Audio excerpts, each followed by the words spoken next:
Hi, I'm Greg Hunter. Welcome to USAWatchdog.com. This is the weekly news wrap up for Friday, November 2nd, 2018. I'm your host, Greg Hunter, and this is the WNW 359.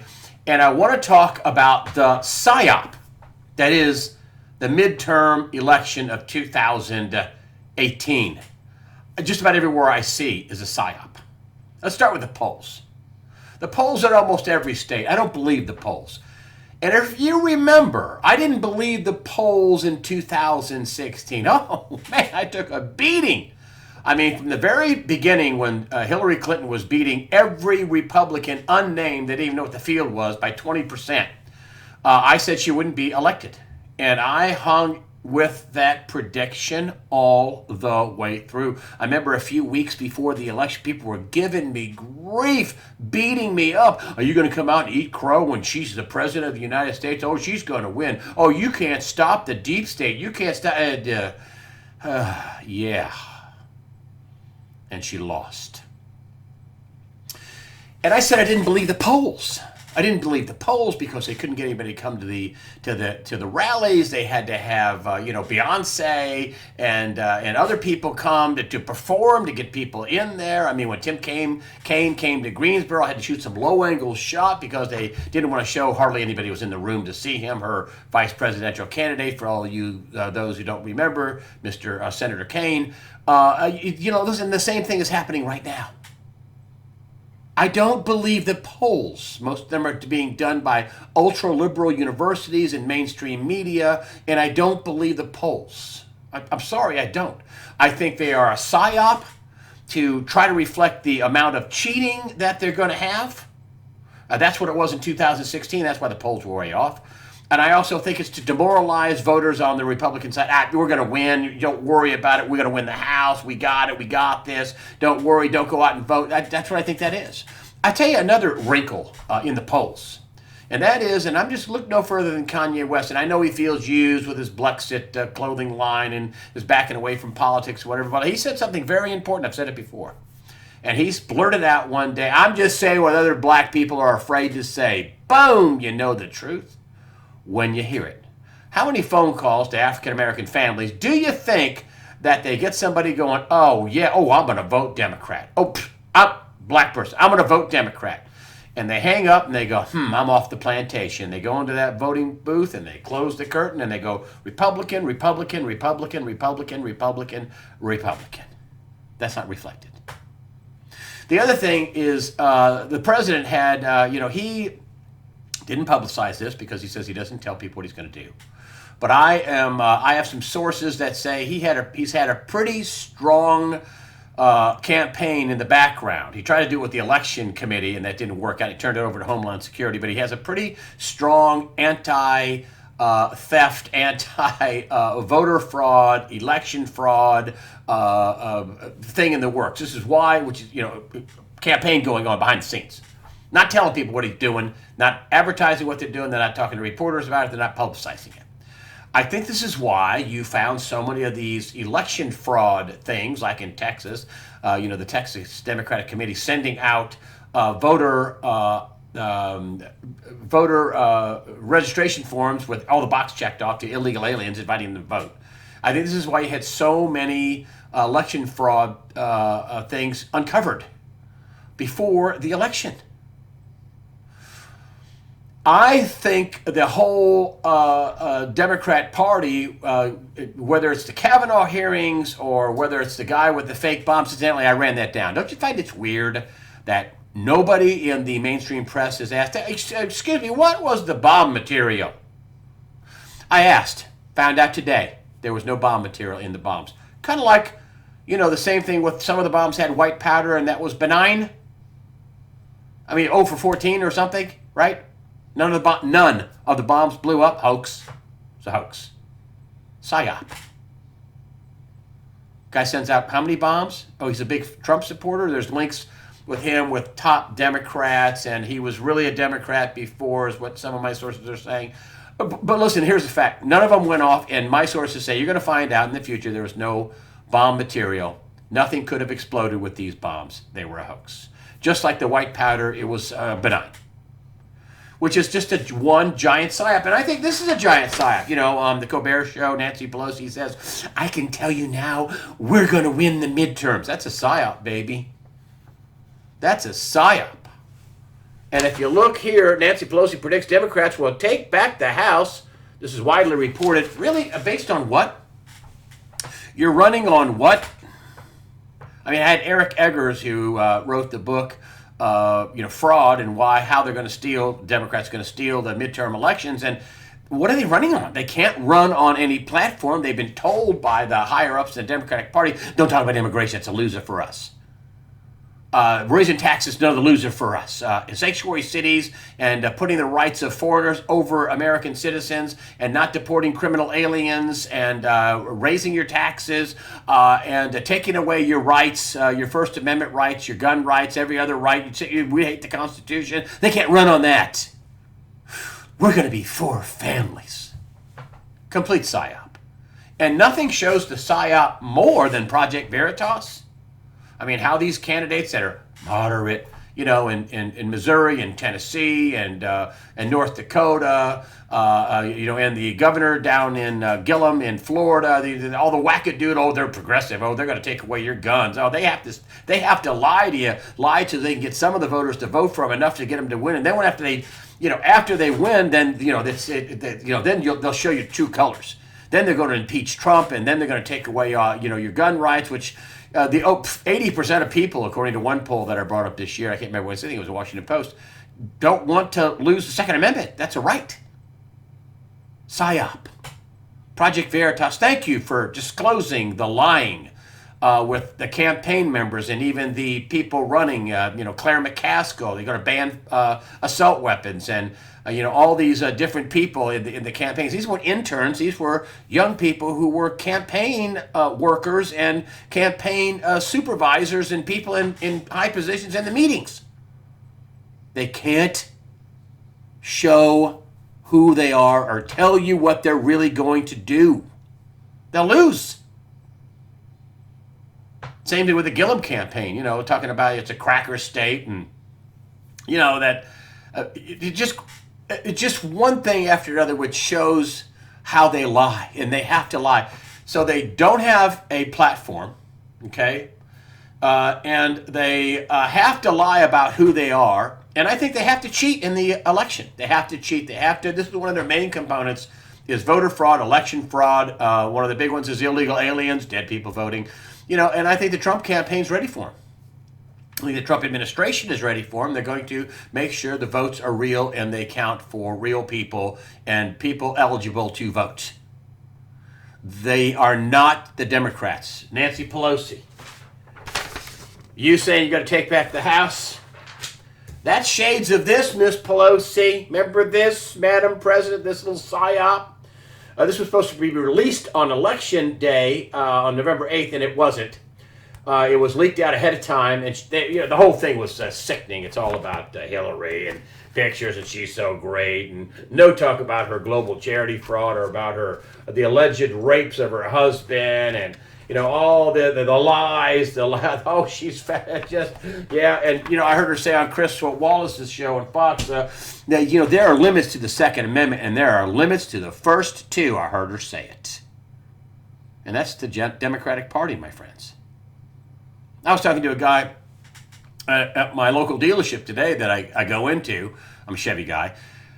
And he didn't know who was running his party. I said, well, you have Marxists and people who are partial to, the Muslim Brotherhood running your party, Keith Ellison. And then the Marxist is, communist. That's Tom Perez. Those are the people in your parties. Well, I have an idea of what my party is. I said, I'm not talking about what you think your party is. I'm telling you who is in your party. I said, they embrace the Democrats. They embrace, he happens to be black. They embrace Louis Farrakhan. The anti-Semitism of Louis Farrakhan. I'm not an anti-Semite, I'm an anti-termite, he says. He says, well, I embrace some of what he says too. What? I said, that'd be like me saying I embrace some of what David Duke does, which I don't. I embrace some of what David Duke says. I don't, and either does the GOP. I'm not a member of the GOP, but I don't embrace any of that. I don't embrace anything Louis Farrakhan says, with the exception of, I think he said Obama did nothing for black people in the 8 years he was in office, Louis Farrakhan. I did agree with that. But, this is the psyop of the 2016, which went right on to the 2018 presidential election. And the psyop continues in the mainstream press. Let me just start off with this, folks. I want you to read this because the mainstream press is not the press. It's the mainstream propaganda. It's the thought shapers. Let me just read you the Oxford Dictionary definition of this word propaganda. Information, especially of a biased or misleading nature, used to promote or politicize a particular political cause or point of view. Tell me the mainstream media isn't propaganda. Tell me they're not promoting a particular cause or point of view. They are. They're not fair and objective press. And they have to make you think they are. That's their power. Oh, well, they said it. Well, they looked at both sides and they came up with this. No. So look at this. So we go with this. This is this awful synagogue shooting where 11 people were murdered by this crazy Nazi Democrat, Trump hater. And here they have the Pittsburgh gripped by sadness. This is USA Today. Pittsburgh gripped by sadness as protesters greet Trump. Of course, there were people protesting in favor of Donald Trump. But, the Democrats had to arrange a protest during a horrible, sad event to try to score political points because this was a race. This was arranged. And who knows if the protesters were paid or not. But Democrats had to arrange a protest to try to score political points. Again, here we are. Here's my local paper there because they just repeat stuff from the Washington Lying Post. A synagogue begins burying its dead as protests confront president. That's supposed to be a good thing. Using a bunch of dead and wounded people, Jewish people, to promote, that the president's awful and he caused this, just like the guy, the bomber. That you would think that the president had a phony bomb shop in the White House to send out all the stuff to Democrats because I think he got one too, a phony bomb, or maybe he got a real one. I don't know. But anyway, but this is propaganda, psyop, thought shaping. The whole thing is that, really. And the other thing with the bomber, you have to ask yourself, number one, this question. I'll ask it again. Why hasn't anybody asked what the bomb material was? Number two, why hasn't he been charged? Because the guy that murdered and wounded all these people sure has been charged on 44 counts. They could do that. That's a lot more complicated, than the 14 bombs that didn't explode with no explosive in it. I think the reason why the FBI isn't bringing that up yet is because they don't want to look any more political than they already look like. And they don't want to be political and as a pro-Trump. They've been political against him for a couple of years until most of these people have quit. A lot of these people are going to go to jail. They haven't had any arrests yet. I want to talk about that in a minute, but they probably haven't released that fact. But that's going to be released in the future that there was no explosive material. We're 0 for 14. None of them went off. The white powder was a hoax. That bombs were a hoax too. Donald Trump has said he's not going to release the unredacted FISA stuff, which shows major crime by lots of people. They use phony documents paid for by Hillary Clinton to try to remove Donald Trump, to spy on Donald Trump and try to get him removed from office. What?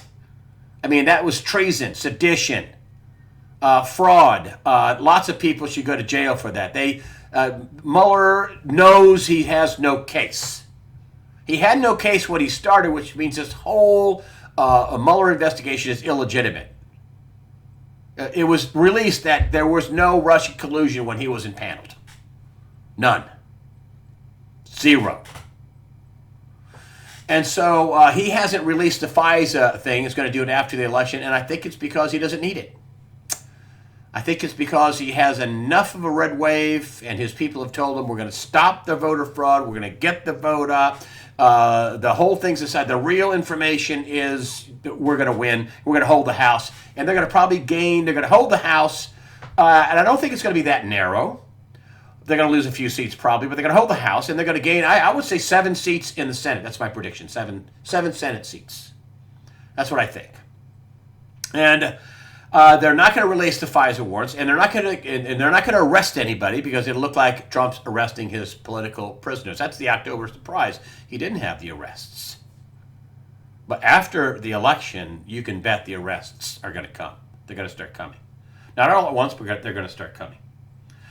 And I mean, if you don't think that the newspaper is the newspaper and the press in general, the propaganda, is biased. I mean, remember what happened in 2016? WikiLeaks released a couple of dozen names of people at almost every ABC, NBC, CBS, MSNBC, CNBC, Wall Street Journal, well, I think the New York Times, not the Wall Street Journal, the Washington Post. I mean, all kinds of people were outed, talking with the Democrats, cheering on the Democrats, consulting for the Democrats. Why wouldn't they continue? I mean, after all, look at their own words. I mean, this happened 8/7/16. Trump is testing the norms of objectivity in journalism. This is the New York Times, folks, where they told you what they were going to do. They were not going to be fair and fair arbiters of the truth. They were not going to be unbiased. They were not going to be unbiased. They're going to be biased. And that Trump cozies up to anti-American dictators, that he would be dangerous with control of the United States nuclear codes. Move closer than you've ever been to being oppositional. Move closer than you ever used to tell people to be oppositional, resist. That was in 2016. Here we go in 2018. 2018, Boston Globe, major newspaper, rallies newspapers to protect free press from Trump, protect free propaganda press. A Boston newspaper is proposing coordinated editorial response from publications across the U.S. to U.S. President Donald Trump's frequent attacks on the news media.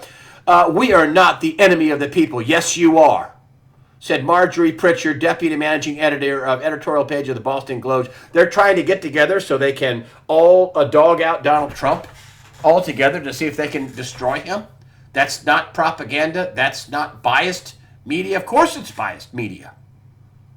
I mean, you're telling us you're biased, and then you're saying, but we're not biased. When he says the fake news is the enemy of the people, you're darn right it is, because they're misinforming people. The media is misinforming people and thought spinning and leaving out major sections of story that, well, make them look bad. They don't like the narrative. You know, like no bomb material in the bombs. They won't ask that question. Then you look at this. Here's another one. This is the USA Today. This is just this week. How a lie took hold and took off. And you know, the theory about Soros, a caravan, resonates. Conspiracy about that he isn't really funding in any way this caravan. Listen, this caravan is well organized. It is well done. In this newspaper article, they dog people for saying, "Oh my God, they were handing out money in." They said Honduras, but it was Guatemala. They're handing out money for people to go protest, to go try to go into America. They're handing out money. They're paying for it. Who's paying for the trucks, the food, the water, the bathroom facilities, the sleeping facilities, the transport? Who's paying for all that? And the answer is, well, a lot of people are paying for it.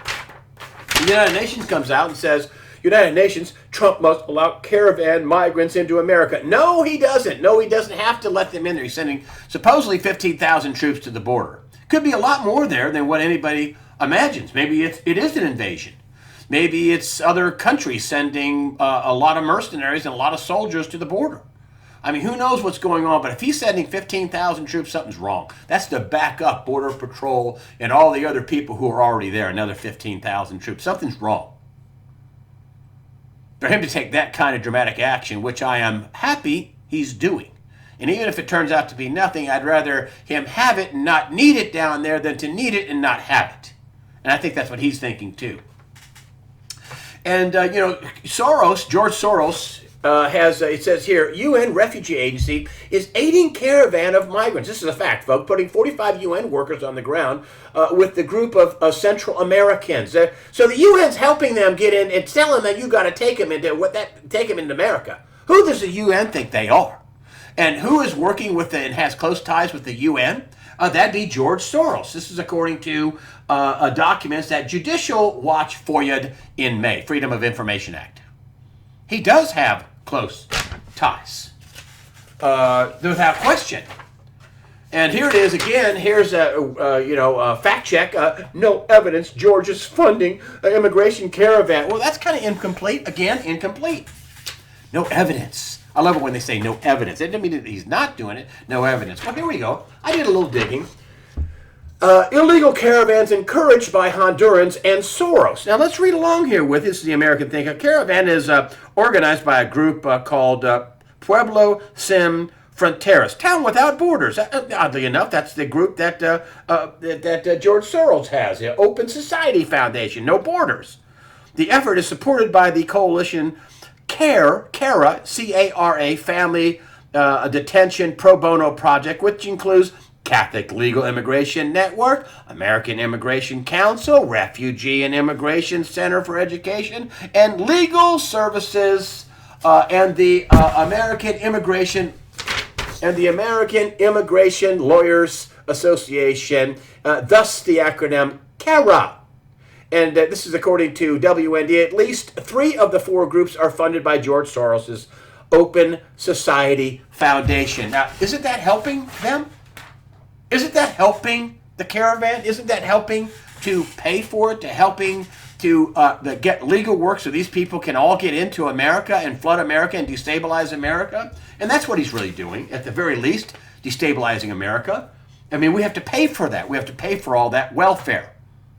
And this is why the president is hitting the birthright deal, I think. I think he wants to sign an executive order, and I think he wants to be fast-tracked to the Supreme Court. That's what I think. Because it's all in how you interpret the Constitution. A lot of people say that was only for slaves. That wasn't for everybody to come over here, drop a kid, and boom, you're a citizen. That's not for them. Even Harry Reid back in '93 said that's crazy. No country would do that. No country on earth would do that. You'd be flooded, right?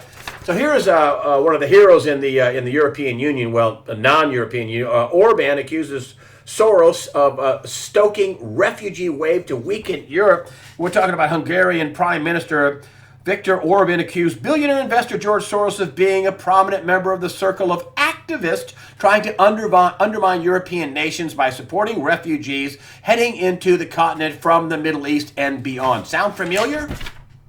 Sound familiar? Bunch of people coming from Central America and South America, in this case mostly Central America. There's 2 or 3 different caravans, thousands of people that have to make their way 1,200 miles from the Mexican border to the U.S. border, and Trump is going to stop them.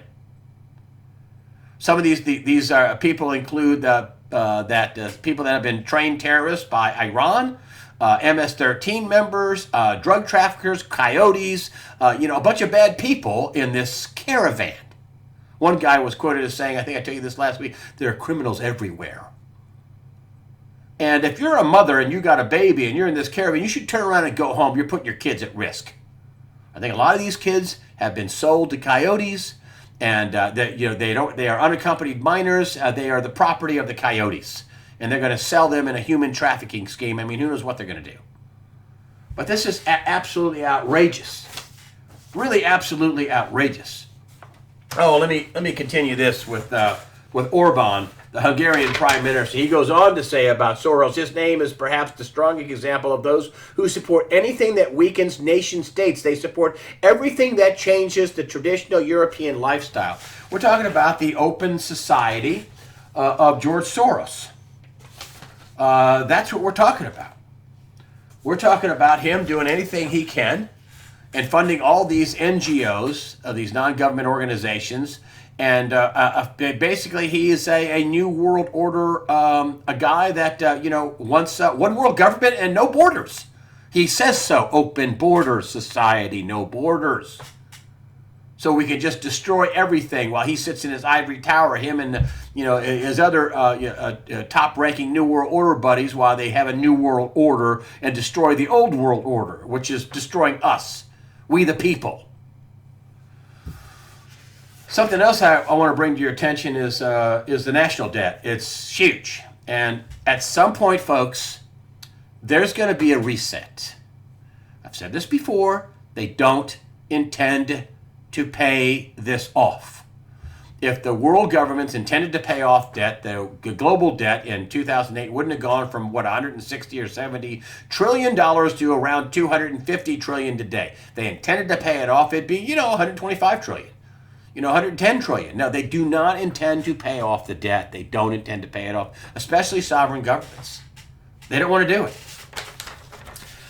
John Bolton calls a national debt economic threat to U.S. This is pretty obvious, but why is he saying this? Why does he feel he has to say this now? U.S. National Security Advisor John Bolton called the national debt a threat to the society that requires significant cuts to the government's discretionary spending. Check that out, folks. Threats to society that require significant cuts to the government's discretionary spending. Remember, he was in the White House asking his cabinet members, not the military, he was asking them to make 5% cuts, to find cuts in your budget. It goes on, Bolton.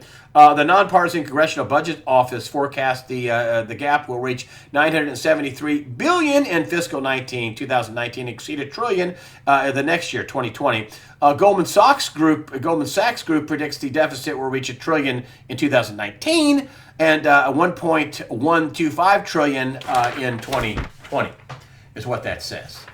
And listen, folks, you've seen, the economy is not that well. I was on the phone to Greg Manarino. Manarino tells me, he says, listen, man, it's not going well. It's not, the manufacturing numbers came out horrible, 6-8 months, lows.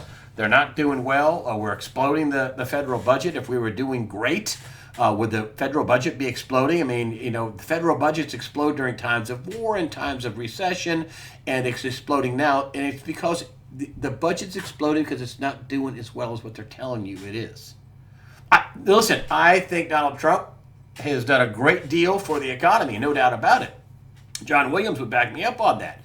We'd be in a full-blown depression if it wasn't for Donald Trump. He's bringing in the capital, he's repatriating all these funds, he's cutting all these regulations, he is spurring the job market, he is doing everything he can, increase drilling so we have more exports, he's working these trade deals, I think because he's getting ready for a reset. He's working the trade deals now. Why is he working so hard on the trade deals? Because they're lopsided and he wants to work them before we get a reset, I think. And if you take a look at the pie chart of the economy, I found this very interesting. The global economy, if you look here, the United States is a whopping, honking big part of the economy. Here is Canada right down here. That's it. China is, 15%. The United States is 24 and change. Japan, Germany. But if you look at the globe, the United States is the biggest economy without question. And we're the world's reserve currency. Now, the dollar took a big hit. This end of this week. Gold took a big spike. Silver was up at 1.50 cents in a day, which is a huge move for silver. And I have Charles Nenner on, the renowned cycle expert. Last time he was on in July, he said, the economy's not doing as well as they think it is. The Fed was saying the economy's doing great. They're going to raise rates. Well, they did. And he says, and he was right, it wasn't doing as well. He says it's going to roll over towards the end of the year, and it's starting to roll over. He said interest rates wouldn't go up that much. Matter of fact, they're going to go down. He's still forecasting they're going to go down. And of course, they did go up a little bit, but now they're heading down. He says, listen, gold, we had inflation in the 30s. They had big inflation in the 30s. We don't have inflation right now. Yes, we have some inflation, but he's talking about bonds.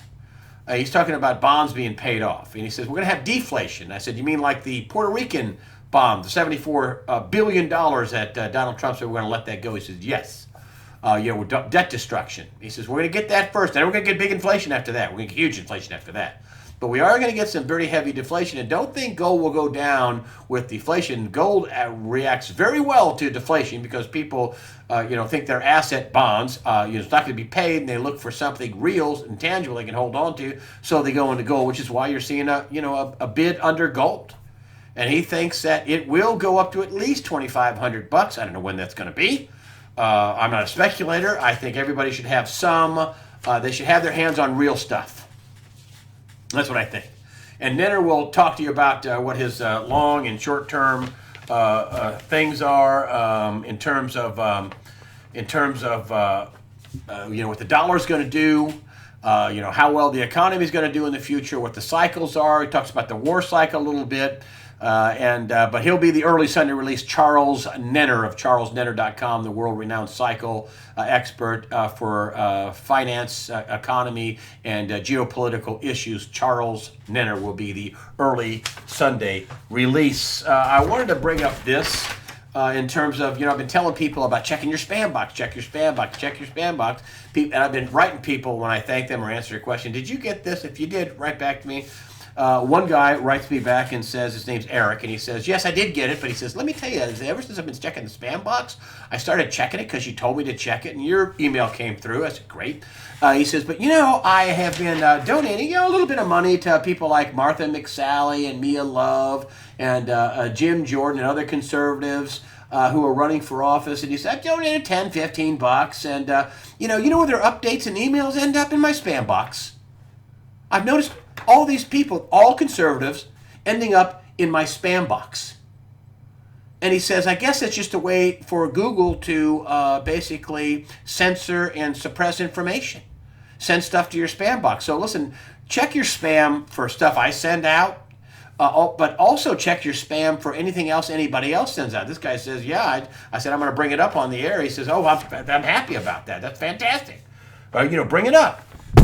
So I am. Check your spam box, not just for stuff for USA Watchdog. Check it for anything, any email that you could be getting from somebody, even somebody, a real good conservative friend of yours. Maybe they've been, targeted by big tech, and they're, suppressing information, suppressing free thought, suppressing emails. I don't know. He can't be the only guy. It's like finding one roach. He can't be the only guy.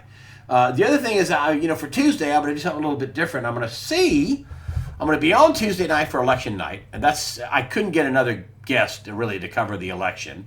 I'm going to cover the election. I may even do it live. There's a new thing on YouTube for live streaming, and I'm going to be on, I don't know, maybe come on around 9 o'clock when we have at least a 2-hour poll closes and get some winners on the East Coast, and then in the Central Time Zone. They'll close. There'll be an hour closed. That'll be 9 o'clock will be 8 o'clock in the Central Time Zone. The Rocky Mountain Time Zone will still be open, but maybe be on for an hour or so. A lot of the races in the East, I think, as I said, I think John Tester in Montana and other prominent Democrats are going to lose. He had a third-party candidate running in Montana. He quit. That's a big, big hit for the Republican out there. And, the Democrats are like they're in a cult. I'm neither a Republican or a Democrat, but, man, I'm telling you, the Democrats are like a cult. I'm definitely not a Democrat. I have voted for Democrats in the past. I won't now. It's pretty unbelievable what's going on. I think if Joe Manchin in West Virginia, if he does happen to pull it out in West Virginia, he should switch parties. He's a marked man. Not only did he vote for Kavanaugh, he's from a coal state, and you know how the left hates coal. As Hillary Clinton sat there in West Virginia in front of a group of people and said, well, I'm going to do away with your jobs. I think Manchin should flip to be a Republican if he wins. I'm not sure he'll win, but I think the Republicans pick up 7 senators in the Senate, and I think they hold the House. I think listen, I think the internal polls for the Republicans and Donald Trump and his anti-voter fraud, anti-election fraud campaign must be working pretty well. For him not to make the arrests and not to release the unredacted FISA stuff, which is going to send a lot of people to jail. I guess he figured he didn't need it. I know I'm repeating a little bit, but I think the internal polls for the Democrats show they're getting killed. I think the Democrat, the DNC, and Democrats have called the press and says, you got to help us out. You got to make Trump look as bad as you can. You cannot have any positive stories about Donald Trump, and no positive stories from the mainstream press, not a single one. That's just outrageous propaganda. And I think they're in on it, just like they were in on it, as WikiLeaks showed you with the release of all these awful emails with these people throwing their support and consulting the Democrat Party and throwing their support behind the Democrats and trying to trip up the Republicans. And they are all in emails. I think they are panicked. They're desperate. That's what this caravan looks like. I think they've known this for a while. Another desperate attempt. The fake phony bomber with no explosive material in the bombs. Another desperate attempt. Capitalizing on the murder of poor Jewish people by a crazy lefty Nazi that hates Donald Trump. Try to make it out like Donald Trump's the Nazi, the anti-Semite. Really? With a daughter that converted to Judaism and a Jewish son and Jewish grandchildren, and oh yeah, he moved the embassy to Jerusalem. He's an anti-Semite. I mean, this is like cuckoo. I mean, the Democrats are like being in a cult. Unhinged, nutty, crazy. All the nastiness and the violence and the punching people and the running people down and screaming at them and the attempted murder of Scalise. This is all Democrats. The violence and the evil is coming from Democrats because they are panicked. Hillary Clinton, well, we can have civility again if we can regain the House. Well, it looks like we're not going to have civility. I'm doubling down on this, folks. They're not going to win the House. They won't. They won't win the House. They're going to get crushed in the Senate, and they certainly won't win the House. And I just want to leave you with this about what we're fighting. We are fighting pure evil here, folks. And I've held this up many times, but I want to hold this up for you again, and it's Ephesians 6:12. For our struggle is not against flesh and blood, but against the rulers, against the authorities, against the powers of this dark world, and against the spiritual forces of evil in heavenly realms. Ephesians 6:12. This could have been written this week for this campaign. Do not fear. Get out there and vote. All full court press. You got to get out there and vote. And you have to vote, and you're not voting down a Democrat, you're voting down evil. You're voting down evil. The Democrats are evil. They've said they're evil. They've told us what they're for. They can't run on it, but they've told us. And remember, I only tell you this stuff to get you informed so you understand what's going on. All right? Do not be fearful. Fear is a thief. Fear is a tool of the devil. Don't be fearful. Be informed. So I say this, fear not. Prepare yourself mentally, physically, above all, spiritually. Fear not. God the Father, His Son, Jesus Christ, and the Holy Spirit are firmly in control. Thanks for supporting USAWatchdog.com, and get out there and vote.